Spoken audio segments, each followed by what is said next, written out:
22 years after Princess Diana's fatal car crash, two witnesses made an unsettling revelation. When Princess Diana died in a Paris tunnel on August 31, 1997, it shook the entire world. But as Britain grieved for one of its most beloved public figures, rumors of a conspiracy started to spread. Had Diana's death really just been a tragic accident? Well, two people who were there on that night have their own theories. A couple who witnessed the aftermath of the crash which killed Princess Diana say her death was no accident. Robin and Jack Firestone claim they still live in fear for their lives after reporting seeing two dark and mysterious cars at the scene. Princess Diana, 36, her lover Dodi Fayed, 42, and their driver Henry Paul, 41, all died in the Pont de l'Alma Tunnel, Paris on August 31, 1997.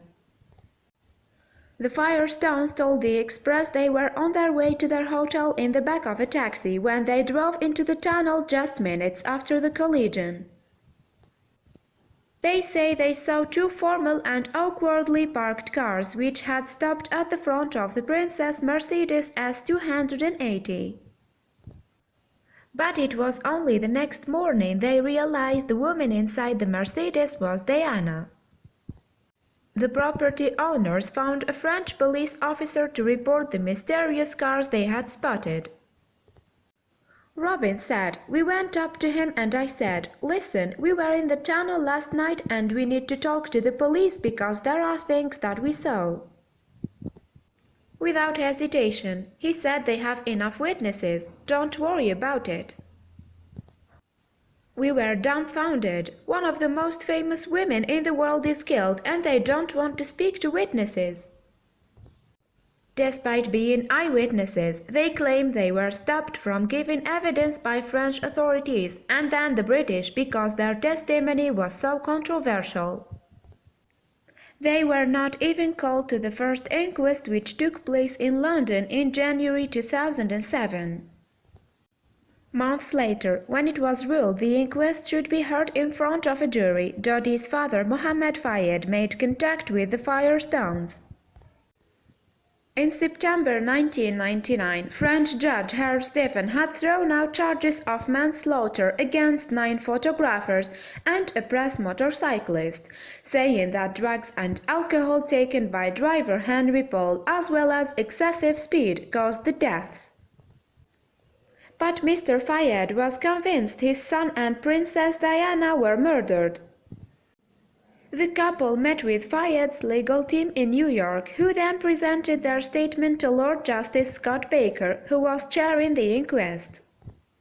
However, Robin claims it was clear neither the English or French wanted to listen to her testimony. A jury returned a verdict of unlawful killing by Henry Paul and the paparazzi pursuing the princess car. Robin said, "We still live in fear today because of what we saw and what we were told. I do not think Diana's death was an accident, and the action of the authorities makes me believe that to this day more than ever the whole crash was an establishment thing. I hope that one day, as William and Harry grow older, that they want to take responsibility to find out what really happened to their mother." Robin and Jack say they believe something bad could happen to them in a bid to silence their testimony. They are so fearful of reprisals, they now even live in a gated complex. Jack is reportedly in talks with a production company about turning his book Chasing Diana into a film.